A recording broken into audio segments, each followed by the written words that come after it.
Física em Casa. Hoje nós vamos falar do movimento circular. Então o movimento circular ele se torna fácil se você resgatar ideias que já foram conhecidas por nós, né? Que são deslocamento do objeto, velocidade e aceleração.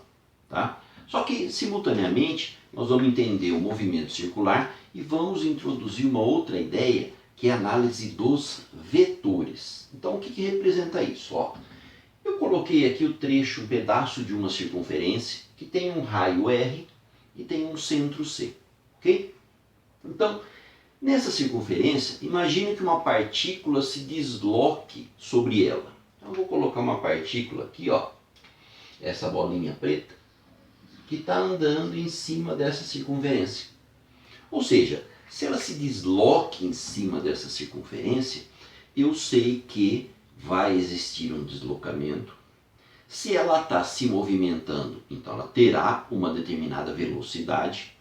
E se essa velocidade variar, nós teremos uma aceleração, ok? Então veja, primeira coisa, ó, a partícula está ali num certo instante. Se essa partícula se desloca, então vamos falar que ela está andando no sentido horário, por exemplo, ó, se ela veio parar aqui, ou seja, né, são duas situações diferentes, no instante T1 ela está aqui, no instante T2 ela está aqui, então esse deslocamento da partícula nos diz que a partícula percorreu um certo trecho da circunferência, um certo arco aqui que a gente chama, ó, e esse é o meu ΔS. Qual foi o deslocamento da partícula? Onde que ela deslocou, quanto ela andou. Agora, o que existe agora, por exemplo, que não existia antes, é que toda vez que a gente fala que existe um deslocamento da partícula, esse deslocamento pode ser falado em termos de uma distância, como pode ser falado em termos de um ângulo. Tá? A partícula ó, estava nessa posição, então em relação ao centro, eu consigo determinar o raio aqui nessa hora. Se ela foi para um outro lugar, nesse outro lugar eu consigo também analisar onde está o raio da trajetória. E portanto aqui no centro ó, eu tenho um ângulo, uma variação de ângulo, um ângulo θ, então uma variação de ângulo, um Δθ. Então agora vai ter sempre essa relação que cada ΔS corresponde a um Δθ. Um ΔS bem grande quer dizer que lá no centro tem um ângulo bem grande. Um ΔS pequenininho, lá no centro vai ter um ângulo pequenininho, ok? Qual que é a relação entre eles? Para toda circunferência, a gente sempre vale isso. O espaço que você mede lá na circunferência,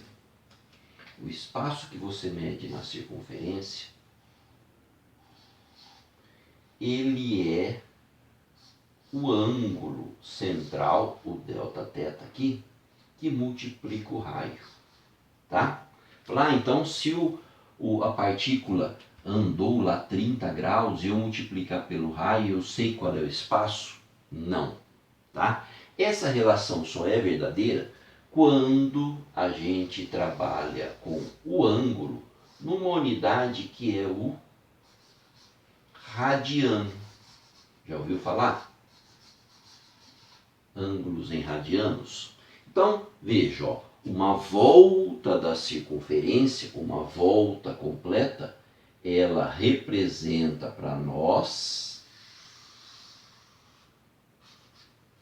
360 graus, é uma unidade de ângulo, ou 2π radianos. É a medida de ângulo com que essa fórmula se torna verdadeira. Tá? Então, se 360 graus, gente, é 2π radianos, tranquilamente você pode fazer regra de 3 ali. Aí se a partícula andou metade de uma circunferência, a metade do 360, 180, então é metade de 2π radiano. Essa medida do 2π radianos, relacionado com o raio. Você lembra quanto que vale o π? 3, alguma coisa. Você multiplicar por 2 vai dar 6, alguma coisa.